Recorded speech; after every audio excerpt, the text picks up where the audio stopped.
Assalam-o-Alaikum, future doctors. Welcome to our focused lecture on biotechnology, a high-yield topic for your MDCAT biology section.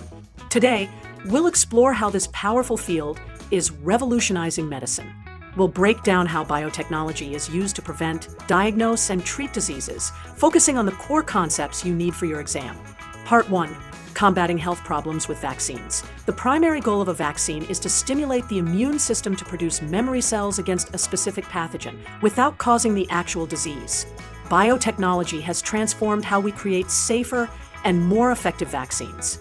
The core principle here is recombinant DNA technology.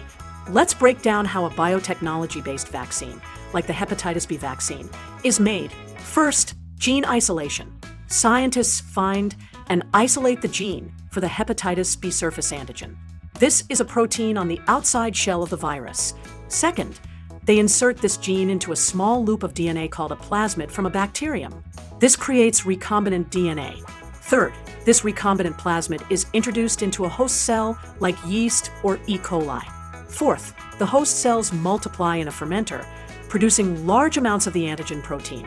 Fifth, the protein is purified and formulated into the final vaccine.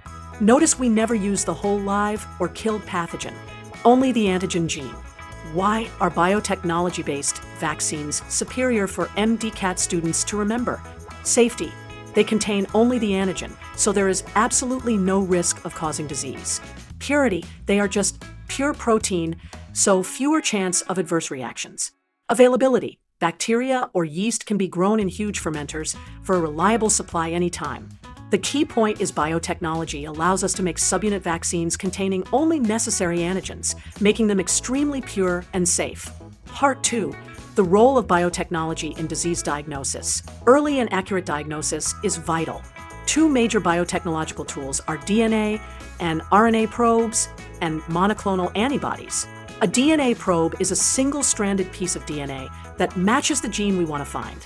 It is tagged with radioactivity or a glowing dye for detection. Let's look at how the principle of DNA hybridization works for diagnosis. Start with a patient's DNA and heat it so it separates into single strands. Then, add the tag probe. If the target gene is present, the probe will stick to it.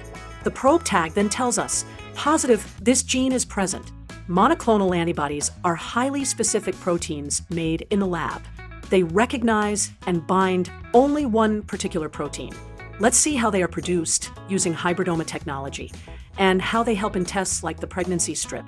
Mouse gets the antigen, then its spleen's B cells are fused with immortal myeloma cells to create hybridoma cells. Hybridoma cultures produce large amounts of one kind of antibody, monoclonal antibody.in ELISA tests like the home pregnancy test. These antibodies are linked to enzymes to form a color when the target is found in the sample. Part 3.